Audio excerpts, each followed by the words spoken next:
Centimetre square नहीं लगाया है। चलिए बढ़ते अगले प्रश्न की ओर।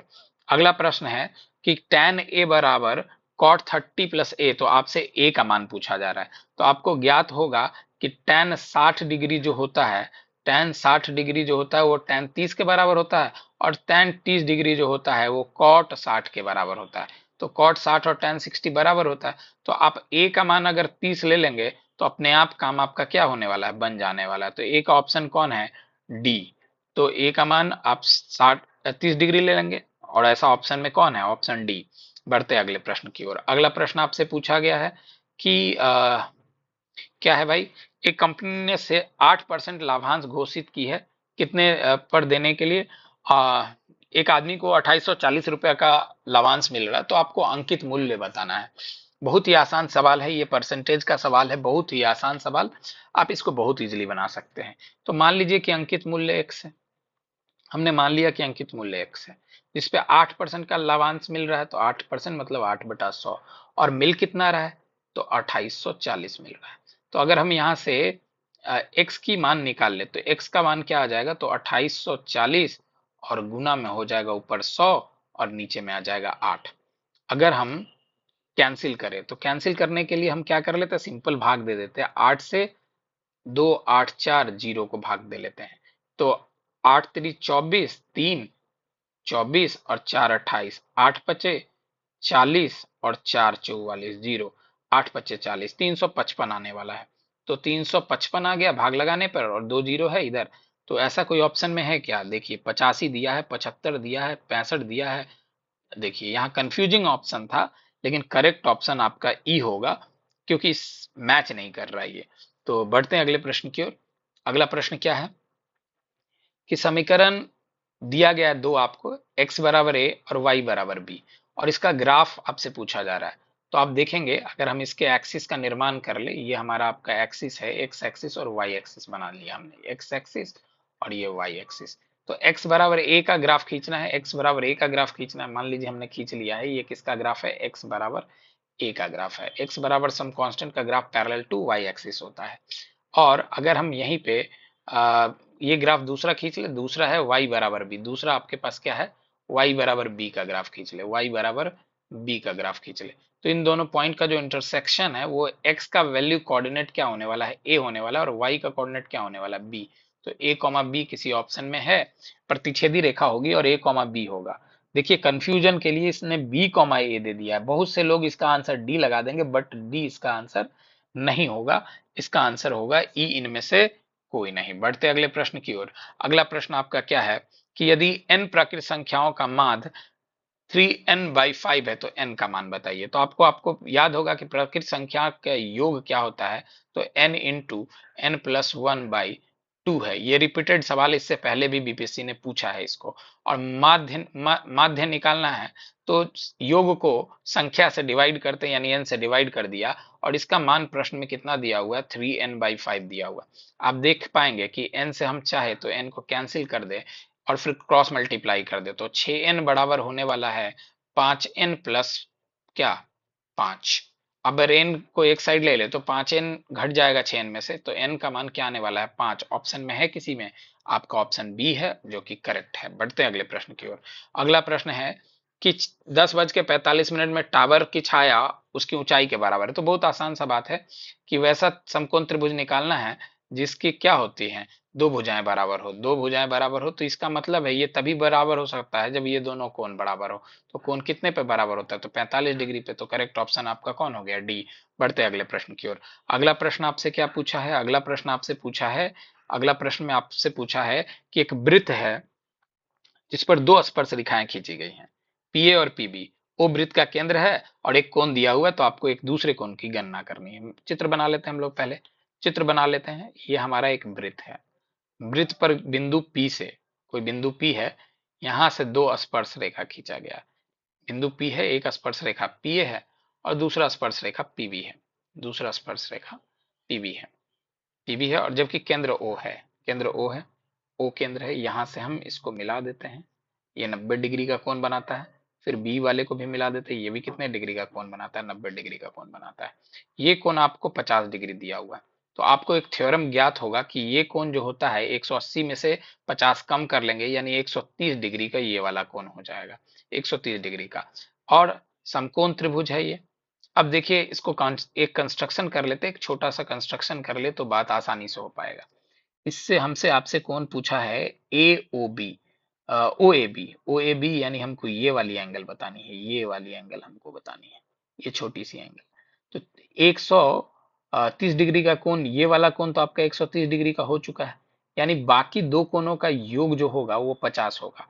और चूंकि दोनों साइड ये कोण बराबर होंगे, क्योंकि दोनों तरफ त्रिज्याएं क्या होती है, बराबर होती है, यानी मतलब 2 इंटू एक्स का वैल्यू 150 है, तो कैंसिल कर दे तो कितना बार में आएगा, 25, यानी x की वैल्यू 25, यानी इस एंगल का वैल्यू 25 डिग्री होगा। और 25 डिग्री किसी ऑप्शन में है तो ऑप्शन सी में। बढ़ते हैं अगले प्रश्न की ओर।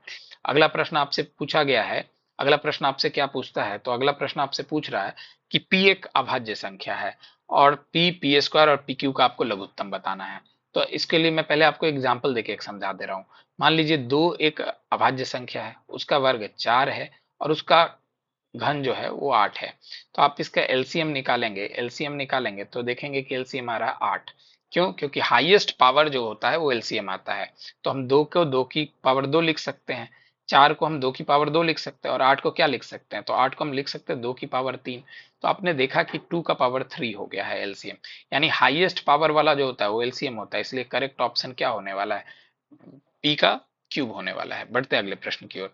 अगला प्रश्न आपसे क्या बोल रहा है, अगला प्रश्न आपसे बोला है कि n एक प्राकृत संख्या है, तो 6 की पावर n और 5 की पावर n का अंतर जो है वो हमेशा किस पे समाप्त होगा। तो इसको हम पुट करके वैल्यू चेक कर ले रहे हैं। तो हम n इक्वल टू सबसे पहले ले रहे हैं 1, तो 6 का पावर 1 घटाओ 5 का पावर 1, तो 6 में से 5 गया यानी 1 बच गया। अगर हम n की जगह 2 ले ले तो 6 का वर्ग और 5 का वर्ग, तो 6 का वर्ग और 5 का वर्ग, तो आपको 6 का वर्ग होगा 36 और 5 का वर्ग हो गया 25, और 36 और 25 का अंतर होता है 11, यानी ये भी एक पर अंत हो रहा है, ये भी एक पर अंत हो रहा है। तो आपका सही आंसर क्या होने वाला है, सी। बढ़ते अगले प्रश्न की ओर। अगला प्रश्न 109 नंबर है। 109 नंबर प्रश्न क्या है, कि आपको एक समीकरण दे दिया गया है, उस समीकरण में मूलों का योग और गुणनफल का अनुपात निकालना है। तो आपको पता है कि मूलों का योग जो होता है वो माइनस बी बटा ए होता है, जबकि जो उसका गुणनफल होता है वो सी बटा ए होता है। तो आप क्या कर पाएंगे, तो आप देखेंगे कि ए से ए कैंसिल हो रहा है, यानी माइनस बी अनुपात सी अगर आप लिख देंगे तो काम बन जाएगा। यानी सी का साइन आप, बी का साइन आपको चेंज कर देना है, तो माइनस बी लिखना है। तो बी यहाँ -5 है, तो उसके आगे माइनस जब लगेगा तो +5 हो जाएगा। और सी की जगह आपका कितना है, 4। किस ऑप्शन में है आपका, ऑप्शन कौन सा मैच कर रहा है, तो ऑप्शन आप देखेंगे कि ऑप्शन डी मैच कर रहा है। यानी प्रश्न का जो आंसर है वो क्या होने वाला है, डी होने वाला है। प्रश्न 109 का जो आंसर होने वाला है डी होने वाला है। आखिरी प्रश्न हमारे पास है कि यदि तीन बिंदु आपको दे दी गई है, समान दूरी पर है, तो संबंध आपको बताने हैं, संबंध आपको बताना है। तो इसका हम दूरी सूत्र से निकाल लेते हैं, दूरी सूत्र से निकाल लेते हैं। तो x माइनस 5 का जो वर्ग होगा, हम क्या निकाल रहे हैं, पहले पी ए निकाल रहे हैं। तो पी ए निकालने पर क्या आने वाला है, x-5 का वर्ग जो होगा, पी ए स्क्वायर डायरेक्ट ही निकाल लेते ताकि रूट आपका हट जाए, प्लस y-1 का जो वर्ग होगा वो पी ए स्क्वायर आ जाएगा। और पी ए स्क्वायर क्वेश्चन में बोल दिया है कि पी बी स्क्वायर के बराबर है, क्योंकि पी ए जो है वो पी बी की दूरी बराबर दी गई है। तो अगर हम ऐसा कर ले तो ये हो गया, और बराबर इधर क्या होने वाला है, तो x-1 का स्क्वायर यानी x+1 का क्या होने वाला है, स्क्वायर आ जाएगा, प्लस दूसरे पद की अगर हम बात करें तो क्या आने वाला है, y-5 का वर्ग। आइए अब हम वर्ग कर ले, इस वर्ग करके इजिली हम इसका निकाल ले रहे, कैलकुलेशन कर लेते हैं। तो आप देखेंगे कि पहला वाला पार्ट क्या आने वाला है, तो x square plus 25 -10x plus y square plus 1 और -2y। दूसरा भाग क्या आने वाला है, तो x square plus 1 plus 2x, और ये आने वाला है वाई स्क्वायर प्लस 25 और -10y। अब आप देखिए ऑप्शन को, कुछ कटने लायक है।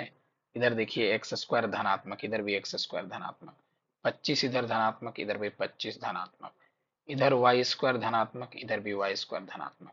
कहानी इसकी क्या हो रही है, खत्म हो रही है। तो अब अगर हम x वाले को एक साइड ले ले, तो x वाले को एक साइड ले ले तो आपका क्या है, -10x, और ये 2x उधर जाके तो -2x, और y वाले को भी एक साइड ले लेते तो y बराबर क्या है, -10y, और माइनस वाला इधर आके +10y हो जाएगा, सॉरी +2y हो जाएगा। +2y कर देते हैं हम, +2y हो जाएगा आपका। यानी हम इसको देखें तो -12x जो है वो आपके -8y के बराबर है। और इसको अगर हम कैंसिल कर दे माइनस को, साइन को, तो माइनस माइनस प्लस, यानी 12x जो है 8y के बराबर है। ऐसा कोई ऑप्शन है नहीं है, 4 से कैंसिल होने वाला, तो 4 तिया 12, 3x बराबर 4 दूनी 8, 2y, 3x प्लस 2y कोई ऑप्शन है, 3x बराबर 2y, ऑप्शन बी में सही है, इसलिए करेक्ट ऑप्शन क्या होता है, बी। इस तरह से हमने कुल प्रश्न देख लिया है 110 तक। इतने ही प्रश्न आपके बीपीएससी टीआरई 3 में आए थे। इसकी जो जितने भी आंसर मैंने आपको उपलब्ध कराया वो मैक्सिमम आंसर 70% शुद्ध होगा। Thank you.